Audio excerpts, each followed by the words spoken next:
ज्येष्ठ भाजप नेते लालकृष्ण अडवाणी यांना भारतरत्न पुरस्कार जाहीर करण्यात आलाय।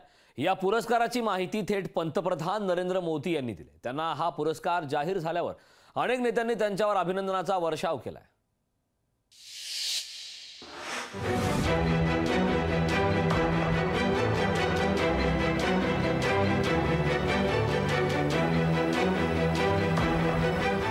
राजकारणात कडवट हिंदुत्वाचा पुरस्कार करणारे आणि राम मंदिरासाठी रथयात्रेचं आयोजन करणारे भारतीय जनता पक्षाचे ज्येष्ठ नेते लालकृष्ण अडवाणी यांना भारतरत्न पुरस्कार जाहीर करण्यात आला। अडवाणी यांना हा पुरस्कार जाहीर झाल्यावर पंतप्रधान नरेंद्र मोदींनी फोन करत अडवाणींचं अभिनंदन केलं। तसेच ट्विटरद्वारेही त्यांना शुभेच्छा दिल्या।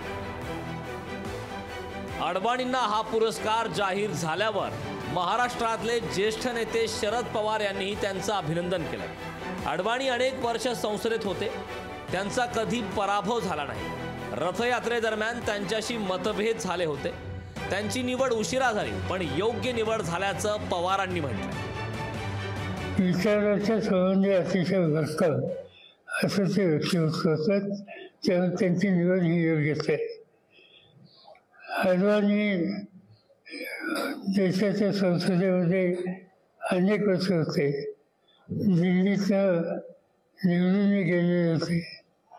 एखाद दुसरा अपघात होता तर त्यांचा पराभव तसा कधी झाला नव्हता। भाजपचे नेते नितीन गडकरींनी अडवाणींना पुरस्कार जाहीर झाल्याबद्दल आनंद व्यक्त केला। अडवाणी जी का हर विषय पर मार्गदर्शन मिलना ये हमारे लिए बहुत ही भाग्य का क्षण था। आज उनके जैसे एक प्रखर नेता को, एक विशेष रूप से प्रतिभाशाली व्यक्ति को और देश और समाज के लिए समर्पित भाव से काम करने वाले एक देशभक्त को विशेष रूप से भारत सरकार ने भारत रत्न देकर गौरवान्वित किया, ये हम सब के लिए अभिमान का और आनंद और समाधान का विषय है। तर राज ठाकरेंनी केंद्र सरकारला त्यांच्या खास शैलीत कोपरखळी मारत अडवाणींना शुभेच्छा दिल्या। गेली 10 वर्ष निर्विवाद सत्ता हाती असताना ज्यांच्यामुळे भाजप आज ज्या स्थानावर आहे त्या व्यक्तीला हा सर्वोच्च सन्मान आधीच मिळायला हवा होता। अर्थात हा त्यांचा अंतर्गत प्रश्न आहे अशी टीका करत राज ठाकरेंनी अडवाणींना शुभेच्छा दिल्या। पंतप्रधान मोदी सत्तेत आल्यावर मार्गदर्शक मंडळात लालकृष्ण अडवाणींना स्थान देण्यात आलेल्या अडवाणींची कारकिर्दी कशी आहे ते बघूया। 8 नोव्हेंबर 1927 साली कराची इथं जन्म।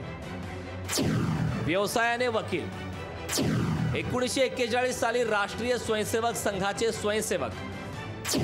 4 वेळा राज्यसभेचे खासदार। 7 वेळा लोकसभेचे खासदार। 1973 ते 1977 जनसंघाचे अध्यक्ष। 1977 ते 1979 माहिती व प्रसारण खात्याचे मंत्री। लोकसभेत सर्वाधिक काळ विरोधी पक्षनेते।